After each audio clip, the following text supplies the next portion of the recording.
وضربت عليهم الذلة والمسكنة আল্লাহ সুবহানাহু ওয়া তাআলা সেই ইহুদি জাতিদের জন্য আল্লাহ সুবহানাহু ওয়া তাআলা সব সময়কার জন্য জিল্লতি রেখেছেন। সুবহানাল্লাহ। সব সময় কিয়ামতের আগ পর্যন্ত ইহুদি জাতিগুলো এই জমিনের উপর অপমানিত অবস্থায় থাকবে।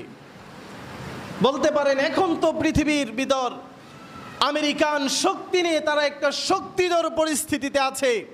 আপনি পৃথিবীর যে কোনো জায়গায় যান, মানুষের অন্তর থেকে তাদের প্রতি শুধুমাত্র বদদুয়া ছাড়া কোনো ভালো দোয়া আসে না, ঠিক না বেঠিক?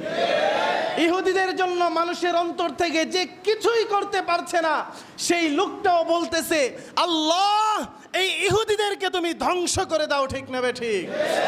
যে ইহুদিদেরকে কিছুই করতে পারছে না, সেও তাদের জন্য কমপক্ষে বদদুয়া করছে যে এই ইহুদিদেরকে আমরা দুনিয়াতে দেখতে চাই না, ঠিক না বেঠিক?